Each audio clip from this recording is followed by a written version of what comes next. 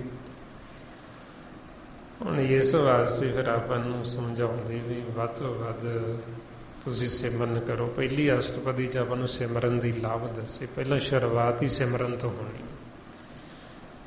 जे असीं दुखी हाँ, साडे मन च कलेश है, साडे परिवार च कलेश है, ये कलेश मिटना ही पहलां सिमरन करके। यो मारे कहते सिमरो सिमर सिमर सुख पावो, कल कलेश तन माहे मिटाओ। पहला कलेश मिटू फिर अगे शुरू होना साडा खेल। जे हजे कलेश ही नहीं मिटिया तो असीं समझ लो पहला वचन ही नहीं मन्निया गुरु अर्जन देव जी। पढ़ तो सारा लिया पर पहली पंक्ति नहीं मन्नी, हजे सिमरन तो करनी नहीं लगे। तो ना सिमरन करन करके साडा कला कलेश नहीं मिटिया हजी। तो जे कला कलेश नहीं मिटिया तो फिर अगर भगती कदों करांगे, हजे तो पहला ही नहीं कलेश ही नहीं मिटिया। हजे तो अजे तो असीं निंदिया चुगली नहीं छड्डी, वैर विरोध ही नहीं छड्डिया, भगती तो बाद चों शुरू होनी। सो इस वास्ते फिर आपां नूं समझाउंदे भी असीं गुरु दा जे बचन मन्नांगे, सिमरन करांगे तो फिर साडा आधार होना। तां महाराज कहंदे भगत भंडार गुरबाणी लाल, गावत सुनत कमावत निहा। जे असीं गावांगे सुनांगे पर जे कमावांगे फिर निहाल होना। जे असीं मान लो गा भी लिया, कह भी लिया, सुन भी लिया, जे कमाया ना तो असीं निहाल होना ही नहीं है। इस वास्ते फिर आपां नूं कहंदे भी जदों गुरबाणी नूं पढ़ो, पढ़ के विचारो, खोजो, ताकि साडा मन पासे ना जावे ਅਤੇ ਵੱਧ ਤੋਂ ਵੱਧ सत्संगत करो। ये जो सारा भेद गुरबाणी गुरु द्वारा पाउं दिता महांपुरखां ने, भाई साहब भाई सेवा सिंह जी धर्माला, उसे ज्ञान नूं आपां दृढ़ कीता भी ताकि साडे हिरदे च वस जे, साडे मनां च वस जे। सो इन्नियां बेनतियां इन्ने विचार करदे होए जे कोई ऐसा शब्द बोलिया गया होवे संगत अते सतगुरु बख्शण जोग ने बख्श लेना जी। वाहिगुरु जी का खालसा वाहिगुरु जी की फतेह। वाहिगुरु वाहिगुरु वाहिगुरु वाहिगुरु वाहिगुरु वाहिगुरु वाहिगुरु वाहिगुरु वाहिगुरु वाहिगुरु